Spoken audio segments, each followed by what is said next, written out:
Hey, ¿qué tal? Y bienvenidos de nuevo a Domina tu Mente. El día de hoy te voy a compartir algo del Dr. Joe Dispenza y hoy nos va a explicar desde sus conocimientos los tipos de visualización que existen y cuál es la manera correcta de hacerlo. ¿Sí? Y nos da ejemplos de ensayos mentales que provocan que el cerebro y el cuerpo sientan que el futuro ya ha ocurrido. ¿Vale? Entonces espero que lo disfrutes porque está muy interesante, así que presta mucha atención. Kind of move past the word visualization because I think it kind of conjures up a little bit too much of a spiritual association. The word that's used in science is called mental rehearsal.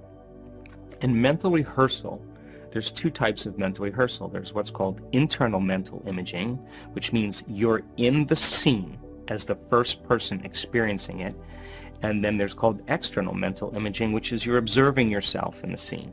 Turns out that when you are actually in the first person and not the third person, that action of rehearsing what you're doing produces the strong biological change. Now let's talk about this. You can take a group of people that have never played the piano before, and you can do a functional brain scan on them, and then you can teach them one-handed scales and chords, and they'll practice those chords 2 hours a day for 5 days. At the end of 5 days, they grow a whole new set of circuits on the opposite side of the brain. Well, that makes sense. You learn something new. Learning is making new synaptic connections. You get your body involved with some instruction. When you get your body involved, you're going to have a new experience. Experience enriches the brain. You pay attention to what you're doing. You got to pay attention.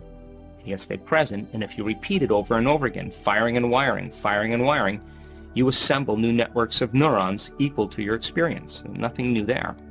But you can take a group of people and you can have them close their eyes, do a brain scan on them before the experiment, 5 days later do a brain scan after.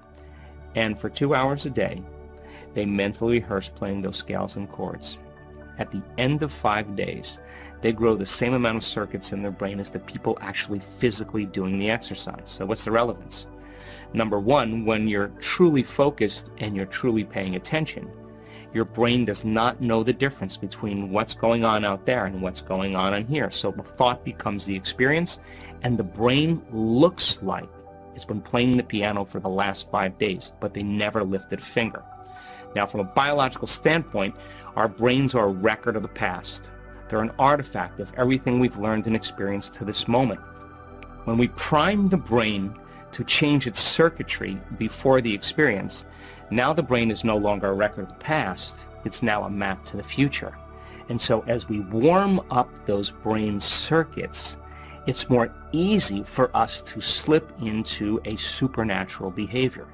If you take those people and you set them in front of the piano, and they've never played the piano before, but they've been mentally rehearsing for the last 5 days, they'll play those scales and chords. Like magic, they just learned how to do it just by changing their internal state. So then, the power of mental rehearsal, of imaging, primes the brain and body to look like the future has already occurred. And when you set the extent of your limit, and you can image what you can do even further than what's normal, then you are stepping into the unknown. And of course, then your body is going to follow your mind because the experience has already happened. The question is, what thoughts do you want to fire and wire in your brain? What do you want to put your attention behind? What behaviors do you want to demonstrate today in one lifetime? The act of rehearsing your behaviors begins to install the circuits in your brain, priming your brain for the future. And if you keep installing the hardware over and over again, the hardware is going to become a software program. And who knows, you may start thinking like an unlimited person. You may start feeling and behaving like a healthy person. And then, of course, can you teach your body emotionally what that future is going to feel like before it's made manifest? That means you don't wait for your healing to feel wholeness. You don't wait for your wealth to feel success. You don't wait for the mystical moment to feel awe. That's the old model of reality of cause and effect.